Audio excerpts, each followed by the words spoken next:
Are we soon running out of wheat and other important grains? The latest news developments are raising a real concern. Wheat is now a staple food in many cultures around the world.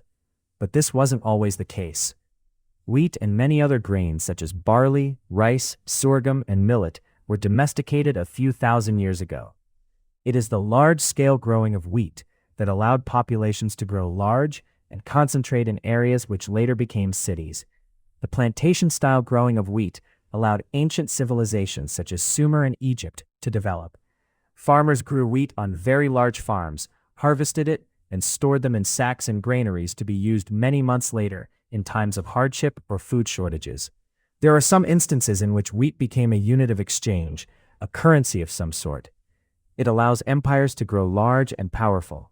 The Nile Valley in Egypt, for instance, was very fertile, allowing Egyptians to grow wheat, barley, and other grains every single year. This gave the ancient Egyptians a stable food source and security. Other civilizations even had to come to Egypt to trade with them for grain during times of droughts in their home countries. There are many hieroglyphic drawings today of Egyptians growing, harvesting, and storing wheat, and also baking bread using the grain. The region of Mesopotamia, now modern-day Iraq, used to be famous for vast plantations of wheat in the ancient times.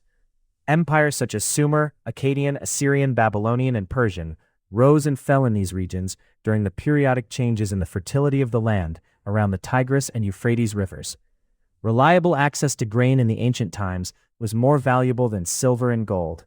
With it, empires grew large and powerful, but without it, empires collapsed into the ruins. Every other civilization that came after it were also relying on the growth of wheat as a staple food crop. For instance, ancient Greece and Rome relied on the vast fertile Nile Valley for their supply of wheat. Cleopatra, an Egyptian queen, once said to Roman Emperor Julius Caesar that Rome was made great by the wealth of Egypt.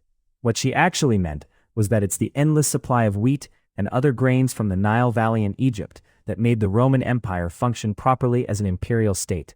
The citizens of Rome were heavy consumers of wheat, which was brought in from Egypt through the Mediterranean Sea by merchant ships daily. The Romans could not get enough of the Egyptian grain. The wheat and other grains also played an important role in the industrial revolutions of Europe.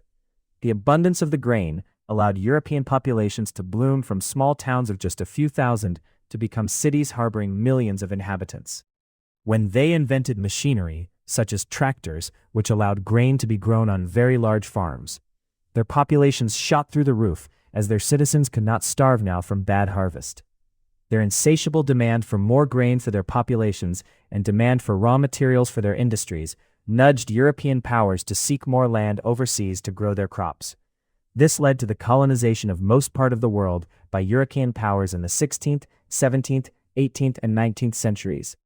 There are many countries in the world today who are major producers of wheat, and the largest ones being Russia and Ukraine. Other countries also produce wheat, but also on a smaller scale. But current geopolitical situation that began in February 2022 are threatening that kind of supply, and countries like Egypt that depend very heavily on grain from Russia and Ukraine are really going to suffer a lot. We hope the situation changes for the better in the near future so that things could turn back to normal and the ordinary civilians go back to their old ways of living.